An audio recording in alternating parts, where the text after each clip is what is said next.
Eh, Nama saya Jendrianto Margatari Horan. Saya Susan Rumanti Sitohang. Kalau saya umur jalan 42. Kalau saya udah 39.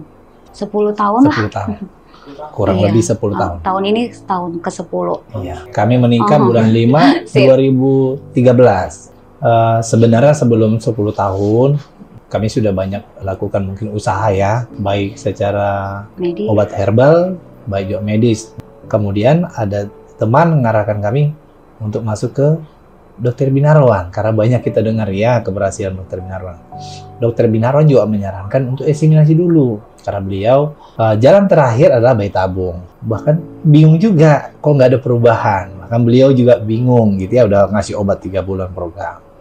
Jadi akhirnya kami rehat sejenak. Jadi istri saya bilang, tunggu waktunya Tuhan. Suatu hari kalau dibilang rasa takut tidak punya modal, jujur persiapan kami hanya 2 juta modal percaya. Itulah setelah kami serahkan semua kepada Tuhan, kami udah lelahnya sampai kami berpikir mungkin kita punya anak gitu. Tapi berkat iman kami mau kasih pesan, mungkin saudara-saudara kami luar sana juga dengan pikiran kita cari uang, kita bayi tabung, gak usah khawatir seperti itu ya.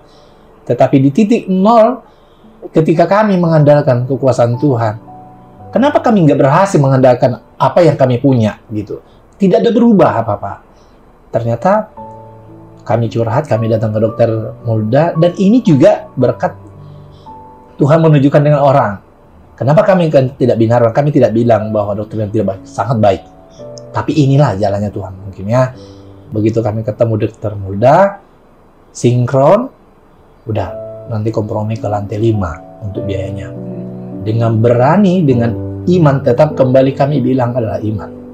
Karena kami yakini keturunan adalah milik Tuhan.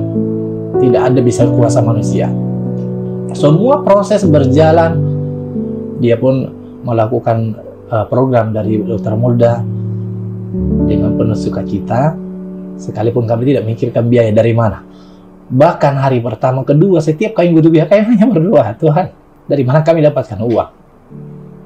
Puji Tuhan, semua disiapkan, dan bahkan proses dia sampai dalam proses bayi tabung, Dokter Mulda heran. Artinya seharusnya belum perkembangannya kok berkembangnya melangkah 2 langkah ke depan. Inilah si baby kami. Jadi ada satu hal pengalaman tertitik paling terini ketika kami dapat 10 telur. Dapat tapi 10 yang telur. jadi cuma 2 embrio. Dikawinkan dapat 2 embrio, dokter Mulda sarankan, Gitu. Pak, ini ada cuma 2 embrio. Biasanya biar jangan bolak-balik nanti biayanya lebih besar, bagaimana kita mengumpulkan embrio dulu. Kami kembali mengingat bahwa kami tidak punya apa-apa. Kemudian dok berikan kami 1 hari waktu. Ketika kami kembali ke rumah, kami juga berdoa. Kami tidak melangkah dengan kekuatan kami lagi. Kami serahkan Tuhan. Apa yang harus kami? Jadi apa yang ada di dalam bisikan Tuhan kepada diri saya sendiri begini. Kamu kan butuh 1. Saya kasih 2 loh. Ternyata istri kamu seperti itu. Emang kamu mau butuh berapa? Toh anakmu mau 1 kan? Dengan itu melangkah besoknya kami ke Dokter Binarwan sorenya. Dok, kami percaya diri. Kami percaya ini adalah kuasa Tuhan. Jadikan apapun yang terjadi, kami siap menerima risikonya.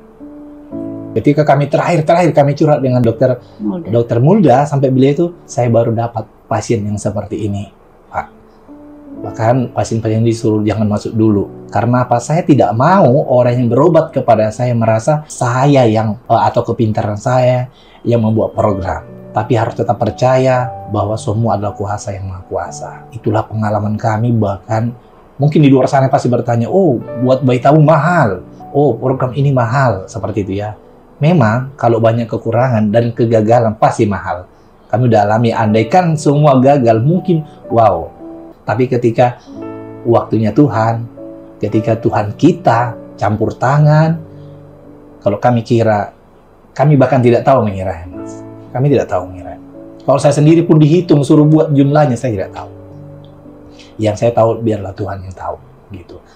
Bahkan hari ini juga proses persalinannya. Karena dokter bilang, harus bersalin di sini.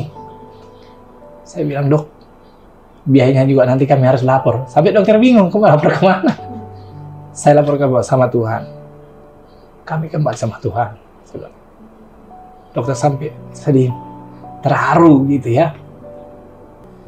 Jadi sampai hari ini semuanya ya kesehatan, puji Tuhan, dia lahir dengan sempurna, tidak kekurangan satu hal apapun. Dan mungkin saya percaya dia akan tetap perlindungan Tuhan. Karena Tuhan yang memberi, tidak ada yang bisa menggagalkan. Itulah sedikit kesan saya. Kalau saya sih pesannya buat teman-teman di luar yang masih berjuang, jangan pernah putus asa. Ya, ketika masih berharap, percaya selalu ada jalan. Apapun kendala, apapun halangan, selagi kita masih percaya tidak ada yang mustahil. Karena seperti kami sangat terbatas dalam segalanya. Tapi ketika kami percaya dan mau berusaha dan mau melangkah, pasti ada jalan. Dan kami juga mengucapkan terima kasih buat Rumah Sakit Stella Maris, buat dokter muda, semua nakes, juga ya HFC ya. Sangat terima kasih karena ini mau saya sharing biar bermotivasi kepada teman-teman di luar sana. Karena kadang kan kita kalau dengar bayi tabung tuh pasti, suatu yang mahal gitu ya. Ternyata ketika kami datang ke sini, ketika kami langsung datang ke HFC, kita konsultasi dengan perawatnya yang begitu ramah ya. Kita diterangkan, diedukasi apa itu proses bayi tabung, dan juga bagaimana prosesnya, dan juga bagaimana biayanya. Jadi jangan terlalu takut, karena kita nggak disuruh kayak ditodong langsung, letakkan uang sekian ratus juta, tidak. Semua nanti diedukasi bahwasanya proses bayi tabung adalah proses A, B, C, D. Step 1, prosesnya A, kita dengan estimasi biaya sekian, kita siapkan dulu tuh step 1. Berikutnya tuh step 2, kita siapkan. Jadi jangan langsung kebayang, aduh bayi tabung harus letakkan uang segini. Itu persepsi atau image yang salah. Jadi harus ada usaha, dan saya kasih tahu bahwasanya tidak semahal dan tidak seribet dan tidak sesusah yang mungkin dibayangkan oleh masyarakat selama ini. Kalau si bapak sih jumlah spermanya. Kalau saya kemarin ini ada miom juga, makanya kemarin sekalian diangkat miom. Kata dokternya, nanti karena tidak terlalu membahayakan, kita angkat pas persalinan. Gitu. Jadi kemarin persalinan sesar sekaligus pengangkatan miom. Gitu kita. Namanya Sean, Jesa, Eloy. Sean itu bisa murid, kalau dibawa ke Batak bisa dari, artinya murid dari gitu ya.